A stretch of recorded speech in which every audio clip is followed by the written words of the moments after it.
बिस्मिल्लाहिर्रहमानिर्रहीम। अस्सलाम वालेकुम दोस्तों, आज हम इस वीडियो में सीखेंगे हमें प्रॉपर्टी खरीदते वक्त किन बातों का ख्याल रखना चाहिए, कौन कौन से डॉक्यूमेंट हैं जिनकी जांच पड़ताल करनी चाहिए और हमारे साथ प्रॉपर्टी में फ़्रॉड कैसे होता है, कैसे कैसे लोग जो हमारे साथ फ्रॉड कर जाते हैं। चलें बड़े, इससे पहले वीडियो की तरफ अगर आपने अभी तक मेरा चैनल सब्सक्राइब नहीं किया तो पहले चैनल को सब्सक्राइब करें, साथ वाले बेल आइकन पर लाजमी क्लिक करें ताकि हर आने वाली नई वीडियो आपको मिलती रहे। चलें दोस्तों शुरू करते हैं। पहले नंबर पे आपने चेक करना है कि जो बंदा आपको प्रॉपर्टी फ़रोख्त कर रहा है क्या वो उसका मालिक है कि किसी और का प्लाट आपको फ़रोख्त कर रहा है। आप मुतलका लैंड रिकॉर्ड ऑफिस से या मुतलका पटवारी से इस बात की तसल्ली कर सकते हैं कि जो प्रॉपर्टी हम ख़रीद रहे हैं, जिस बंदे से ख़रीद रहे हैं, क्या वाकई वो उसका ऑनर है, क्या वाकई वो उसका मालिक है। उसके बाद दोस्तों आपने लैंड रिकॉर्ड से चेक कर लेना है कि जो प्रॉपर्टी आप ख़रीद रहे हैं क्या उस पर कोई स्टे वगैरह या मुकदमा पेंडिंग तो नहीं है किसी कोर्ट में।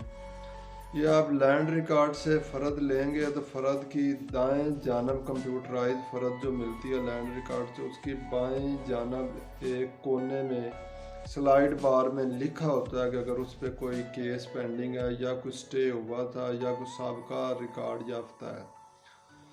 उसके बाद ये भी साथ में पता चल जाएगा कि इस ज़मीन पे कोई कर्ज वगैरह या ये किसी बैंक से या किसी माली अदारे से पलाज तो नहीं है। उसके बाद दोस्तों आपने मौके पे जाके ज़मीन प्रॉपर्टी जो भी आप रहायशी प्लाट या घर ख़रीद रहे हैं उसको विज़िट करना है। उसका दो दरबा लाजमी चेक करें, इर्द गिर्द से पूछ लें कि जो सेलर आपको उसका दो दरबा बता रहा है क्या वाकई वही दो दरबा है, क्या वाकई वही प्लाट आपको फ़रोख्त किया जा रहा है। इसकी तसल्ली करने के बाद दोस्तों आपने ये चेक करना कि जिस रहायशी कॉलोनी में या जिस टाउन में आप प्लाट प्रॉपर्टी या घर ख़रीद रहे हैं क्या वो गवर्नमेंट के मुतलका अदारे से मंजूर शुदा है। अगर मंजूर शुदा है तो तब ख़रीदें, अदरवाइज़ आपको नुकसान होगा। नुकसान दोस्तों ये होता है कि उसमें कल बिजली, गैस, सेवरेज इन चीज़ों के प्रॉब्लम आती है और वो गवर्नमेंट से मंजूर शुदा नहीं होता, तो ऐसी प्रॉपर्टी से अवॉइड करें। नंबर 4 पे अगर आप इन सारी चीज़ों की यकीन दहानी कर लें तो उसके बाद दोस्तों आपने जो भी लेन देन करना है सेलर के साथ वो रिटर्न करें। कोशिश करें कि जो आप बयाना वगैरह उसको कर रहे हैं या उससे जो है ना वो थोड़ा टाइम ले रहे हैं या रजिस्ट्री करवा रहे हैं तो वो कम अज़ कम जो है ना वो 1200 से ऊपर वाले स्टाम्प पे होनी चाहिए। कम अज़ कम 1200 वाला लाजमी रखें। अगर इससे ऊपर आप नहीं करवा सकते तो 1200 वाला लाजमी होना चाहिए। उसके बाद आपने जो तहरीर लिखनी है वो किसी अच्छे वकील से या किसी अच्छे स्टाम्प फरोश से लिखवाएं। किसी प्रॉपर्टी डीलर की बातों पे ना आए, ना प्रॉपर्टी डीलर से लिखवाएं। तो दोस्तों उसके बाद आ जाते हैं सिग्नेचर। ठीक है, जो आपका एग्रीमेंट हुआ है उस पे दोस्तों आपने जो तहरीर लिखी हुई है उसको अच्छी तरह से पढ़ के उसके बाद सिग्नेचर करने। कोशिश करें कि दो गवाह जो है ना वो दोनों तरफ से एक एक गवाह होना ज़रूरी है, क्योंकि कल अगर कोई गवाह सेलर की तरफ से हो जाए, कल वो जो आपने रकम दी है बयाना के तौर पे उससे वो गवाहों को कोई लालच दे के तो गवाह मुनरफ हो जाएं तो आपको बहुत ज़्यादा नुकसान होगा। कोशिश करें कि एक गवाह सेलर की तरफ से हो और एक बायर की तरफ से हो, और सेलर और बायर की तरफ से जो गवाहान होंगे दो उनको थंब लगवाएं, ठीक है, सिग्नेचर करवाएं और उनके आईडी कार्ड नंबर लाजमी तहरीर के बाद दोस्तों ये बात है कि अगर आपने रकम देनी है तो वो कोशिश करें कि बजरिया चेक दें, बजरिया बैंक दें। कल अगर गवाहान मुनरफ हो भी जाते हैं या सेलर मुनरफ हो भी जाता है तो आपके पास बैंक का प्रूफ होगा, बैंक से आपसे रिकॉर्ड ज़ाया हो सकता है, बैंक से आपको रिकॉर्ड 10 साल बाद भी मिल सकता है।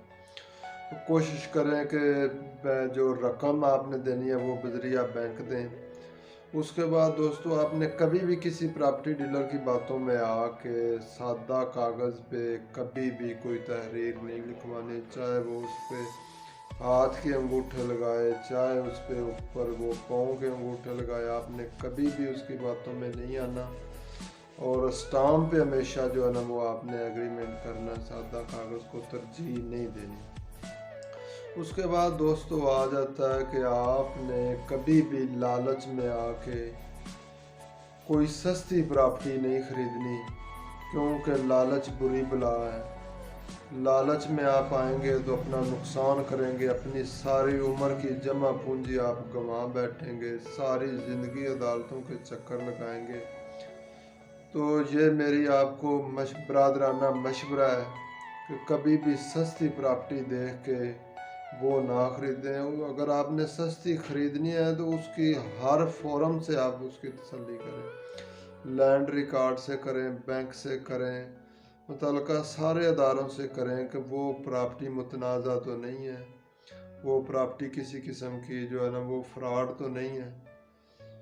अगर आपको तसल्ली हो तो फिर बेशक आप ख़रीद सकते हैं। उसके बाद दोस्तों होता ये है कि आप प्रॉपर्टी ख़रीद लेते हैं, लाखों रुपए की, करोड़ों रुपए की प्रॉपर्टी आप ख़रीद लेते हैं। जब आपने रजिस्ट्री करवानी होती है तो आपने अगर फ्रंट से लिया हुआ तो आप रजिस्ट्री के कम पैसे देने के लिए आप उसकी बैक साइड लिखवा लेते हैं, जो कि बहुत ज़्यादा गलत बात है। आपको लिखाई कम पड़ सकती है अगर, और आपकी लाखों रुपए की जो वो है असासाजात वो ज़ाया हो सकते हैं, क्योंकि अगर आपने फ्रंट से लिया है और आप लिखाई की रकम कम करवाने के लिए उसको कागज़ों में रजिस्ट्री पे उसको जो है ना वो बैक में शो कर देते हैं, तो ये आपके लिए इंतहाई ख़तरनाक काम है। इस काम से हमेशा बचें। जब आपने लाखों करोड़ों रुपए की प्रॉपर्टी ख़रीद ली है तो लिखाई के पैसे देते हुए आपको प्रॉब्लम नहीं होनी चाहिए। ठीक है दोस्तों, अगर आपको मेरी बातें अच्छी लगे तो मेरे चैनल को सब्सक्राइब करें और लाइक करें, शेयर करें और कमेंट करें। शुक्रिया।